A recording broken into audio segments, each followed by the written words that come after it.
नमस्कार। India debate में आप सबका स्वागत है। मैं हूं आशुतोष पाठक। आज रविवार है और आज की रात बहुत भारी होने वाली है। ये मैं नहीं कह रहा हूं, भारत सरकार की खुफिया एजेंसी कह रही है आज की रात बहुत भारी है और एनएसए डोभाल मुझे नहीं लगता है कि ठीक से सो पाएंगे। व्यग्र हैं, बेचैन तो मैं नहीं कहूंगा, लेकिन चिंतित हैं डोभाल। और देश के हर कोने पर एनएसए डोभाल की नजर है और खास तौर से सुदूर पश्चिम बंगाल के बॉर्डर पर, पंजाब में, महाराष्ट्र में और राजस्थान में। इसके अलावा राष्ट्रीय राजधानी दिल्ली में, संसद भवन के आसपास, एक प्रकार से उस इलाके की जो दिल्ली है वो मोटे तौर पर सादी वर्दी में छावनी में तब्दील हो चुकी है। क्यों? क्योंकि कल एक विशेष कॉल दिया गया है। होना जाना कुछ नहीं है, लेकिन एक विशेष कॉल दिया गया है। कॉल दिया गया है संसद चलो जंतर मंतर से। और यह महज कोइंसिडेंस नहीं है कि शेख अब्दुल्ला के पोता फारूक के बेटा श्रीमान उमर अब्दुल्ला वो भी कह रहे हैं संसद चलो। यह कोइंसिडेंस नहीं है, जंतर मंतर पर तो दिखाई पड़ रहा है। उन्होंने कहा कि जबरदस्ती आरएसएस के गुंडे उठा करके लेके चले गए श्रीमान सोनम वांगचुक जी को। पुलिस के भेष में आरएसएस के गुंडे थे। यह ऑफिशियल वर्जन है तथाकथित एक पॉलिटिकल पार्टी का कि आरएसएस के गुंडे आए सुबह में और जबरदस्ती करके सोनम वांगचुक जी को जबरदस्ती उठा के लेके चले गए। और सोनम वांगचुक जी की पत्नी ने कहा कि उन्हें जबरदस्ती कुछ पिलाने की कोशिश हो रही है। लेकिन खबर यह थी मित्रों, एक दिन पहले दिल्ली पुलिस को, वैसे तो हाईकोर्ट का आदेश था, लेकिन दिल्ली पुलिस को और भारत की खुफिया एजेंसी को इस बात की सूचना मिल रही थी कि 2 दिनों से जो यह खबर चलाई जा रही है सोशल मीडिया पे कि सोनम वांगचुक की मौत हो सकती है अगले 2 दिनों में, यह यूं ही नहीं चलाई जा रही है, बल्कि योजना थी कि सोनम वांगचुक जी की मृत्यु हो जाए। और इसलिए खुफिया एजेंसी को इस बात का इल्म था कि कहीं कोई शरारती तत्व उनके साथ कोई फॉल प्ले न कर दे। कल हमारे साथ डीजीपी विक्रम सिंह थे उत्तर प्रदेश के, और उन्होंने कहा कि इसकी पूरी संभावना थी कि कोई शरारती तत्व उन्हें पानी में ही कुछ मिला करके जहर दे सकता था या कुछ भी कर सकता था, कोई सुई चुभो सकता था। ऐसी परिस्थिति में हालांकि दिल्ली पुलिस ने वहां बहुत पुख्ता इंतजाम किए थे, सिटाडेल में कन्वर्ट था, लेकिन फिर भी खुफिया एजेंसी को इस बात का शक था कि सोनम वांगचुक के साथ कोई अवांछनीय घटना हो सकती है और इसका पूरा ठीकरा मोदी पर फोड़ा जा सकता है। सरकार नहीं, सिर्फ मोदी, और मोदी इनके निशाने पर है। और इसलिए भारत सरकार की खुफिया एजेंसी जो पहले से अलर्ट थी, उनको एक मौका मिला कि वो दिल्ली पुलिस को यह आदेश दे कि हाईकोर्ट ने जो अब आदेश दिया है उसकी तामील की जाए बिना वक्त गंवाए।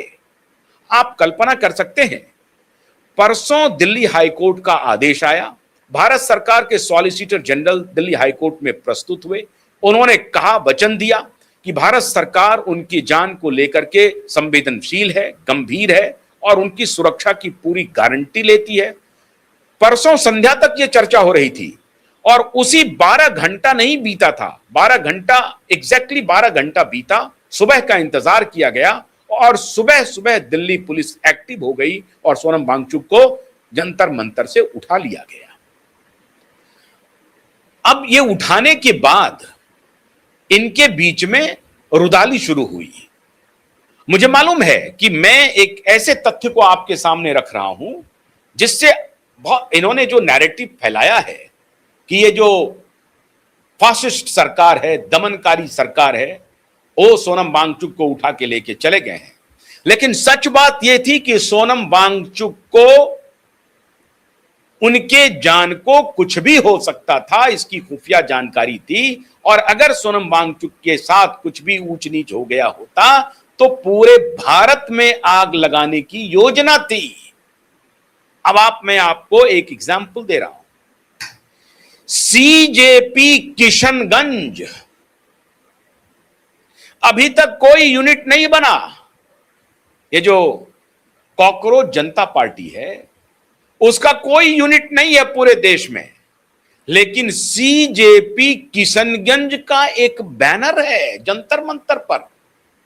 किशनगंज कौन? किशनगंज वही किशनगंज जो नेपाल से सटा हुआ बिहार का इलाका है, वही किशनगंज, वही अररिया, वही कटिहार जो सीमांचल इलाका है बिहार का, उसकी पूरी डेमोग्राफी पिछले 15 वर्षों में पूरी तरह से बदल दी गई है। बांग्लादेशी घुसपैठिए अब वहां के बासिंदे एक विशेष संप्रदाय के व्यक्ति हो चुके हैं। अब जिसको लेकर के वही किशनगंज और वही अररिया और फिर वही रोड सिलीगुड़ी कॉरिडोर तक जाती है और वही चिकन नेक कहलाता है जो 22 किलोमीटर का था, और वही 22 किलोमीटर अब बदल करके 42 किलोमीटर हुआ है। सौजन्य अमित शाह जी, और उसी चिकन नेक को काटने की बात हो रही थी। कहां पे हो रही थी चिकन नेक को काटने की बात? शाहीन बाग में। और कहा जा रहा था 5 लाख लोग इकट्ठा हो जाओ, हम चिकन नेक को काट देंगे और पूरा भारत विभाजित हो जाएगा। नॉर्थ ईस्ट उधर काट देंगे, कश्मीर इधर काट देंगे, खत्म हो गया भारत। ये शाहीन बाग में इसकी नारेबाजी लगी, इस पर आर्टिकल्स लिखे गए, इस पर बौद्धिक विमर्श लॉन्च किया गया। जवाहरलाल नेहरू विश्वविद्यालय के विद्यार्थी गण, प्रोफेसर गण इस पर विमर्श लॉन्च कर गए। हां, क्या बात कर रहे हैं आप? अगर कश्मीर को आजादी चाहिए तो रेफरेंडम करा लीजिए, प्लेबिसाइट करा लीजिए। श्रीमान वांगचुक जी भी कह रहे हैं अगर कश्मीर की आवाम चाहती है कि उसे रेफरेंडम और प्लेबिसाइट का हक हो तो क्यों ना दिया जाए। कितने शालीन होकर के ये बात वो कह रहे थे श्रीमान वांगचुक। मैं फिर भी वांगचुक जी की उस तरह से आलोचना नहीं कर रहा हूं और ना मैं करना चाहता हूं, क्योंकि कुछ तो उनके अंदर मेटल है। लेकिन जो लोग वहां पर खड़े हैं, जो योजना थी उसमें सीजेपी किशनगंज बैनर था, और यही चिकन नेक काटने की बात श्रीमान शर्जिल इमाम कर रहे थे, उमर खालिद कर रहे थे। उसी उमर खालिद और शर्जिल इमाम का एक पूरा हाई वोल्टेज ड्रामा 2020 में इसी राष्ट्रीय राजधानी दिल्ली में देखने को मिला, जिस पर अभी हाई कोर्ट का वर्डिक्ट आया, जिसमें श्रीमान ताहिर हुसैन जी को सजा होनी है। दोषी करार दिया जा चुका है 6 लोग, और अब 6 लोगों को अब उनकी सजा सुनाई जाएगी। अब तार जुड़ रहे हैं, डॉट दिख रहा है आपको। इसीलिए मैंने कहा कि एनएसए डोभाल आज रात नहीं सोएंगे, और उनकी नजर सिर्फ लुटियंस जोन पे नहीं है, संसद के 10 किलोमीटर के पेरीफेरी में नहीं है। उनकी नजर उस चिकन नेक पर भी है, उनकी नजर उस किशनगंज पर भी है, उनकी नजर जम्मू कश्मीर में भी है, उनकी नजर राजस्थान बॉर्डर पर भी है, उनकी नजर महाराष्ट्र में भी है। महाराष्ट्र में भी बलबा कराए जाने की योजना तैयार हो रही है। अब कौन कौन योजना तैयार कर रहे हैं? राम रक्षा दल शुरू हो गया है। नागपुर में अधिवेशन हुआ राम रक्षा दल का, जो आज तक अब इनको समझ में आया कि मुझे अपने दादा की शरण में जाना चाहिए, तो राम रक्षा अभियान शुरू किया है। यह आपको लग रहा है कि यह खंडित समूह है, लेकिन यह खंडित समूह जुड़े हुए समूह है, एक साथ काम कर रहे हैं, मिलजुल करके काम कर रहे हैं। और भारत में नेपाल दोहराने की योजना बनाई जा रही है, बांग्लादेश दोहराने की योजना बनाई जा रही है,